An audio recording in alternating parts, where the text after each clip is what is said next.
Wahyu 19 ayat 1-2. Kemudian daripada itu aku mendengar seperti suara yang nyaring dari himpunan besar orang banyak di sorga. Katanya, Haleluya, keselamatan dan kemuliaan dan kekuasaan adalah pada Allah kita. Sebab benar dan adil segala penghakimannya, karena ialah yang telah menghakimi pelacur besar itu, yang merusakkan bumi dengan percabulannya. Dan ialah yang telah membalaskan darah hamba-hambanya atas pelacur itu. Di sini dikatakan benar dan adil segala penghakimannya. Penghakimannya di sini artinya ya semua yang Tuhan putuskan, semua yang Tuhan nilai dari apa yang Dia lakukan. Nah, dengan konteks ayat firman Tuhan di kitab Wahyu sebagian sini, ini ngomong tentang Tuhan menghakimi orang-orang yang jahat, orang-orang yang sudah sepatutnya dihukum. Dan itu adil kata firman Tuhan, ini benar. Pertanyaannya gini, apakah kita pun setuju dengan firman Tuhan yang mengatakan bahwa Tuhan itu beneran adil dan Tuhan itu benar di dalam penghakimannya dan apa yang Dia lakukan?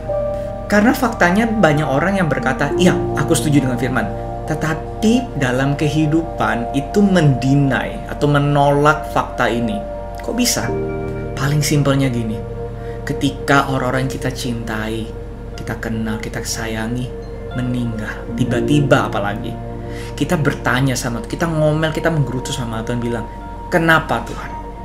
Kalau apalagi mereka belum di dalam Yesus, mereka belum diselamatkan, dan kita tahu itu akan berujung kemana, bukan pada hidup yang kekal yang pasti.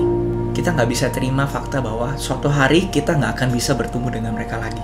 Nggak sedikit oleh karena ini banyak yang mempertanyakan kebaikan Tuhan, keadilan Tuhan, kasih karunia Tuhan, dan nggak sedikit yang memutuskan mundur dari Tuhan, nggak mau ikut Tuhan lagi.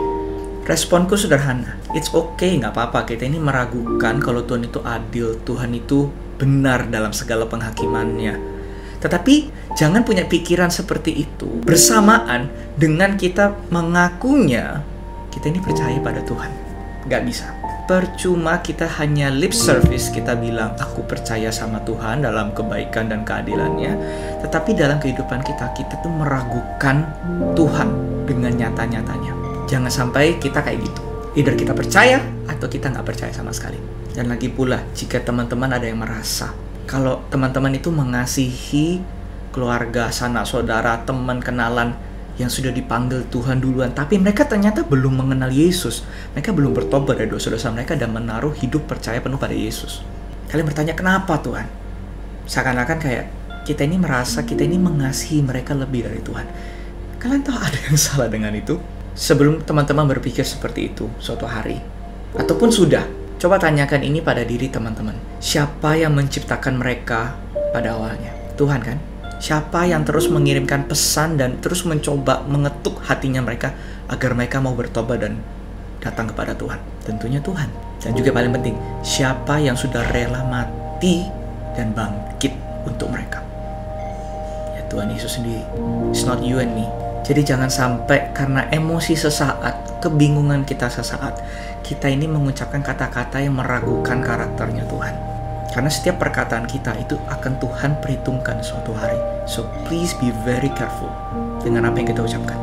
Kalau kita nggak bisa berkata-kata, lebih baik kita berdiam diri. Karena sesayang-sayangnya kita dengan orang yang sudah Tuhan panggil, Tuhan lebih sayang mereka jauh daripada kita.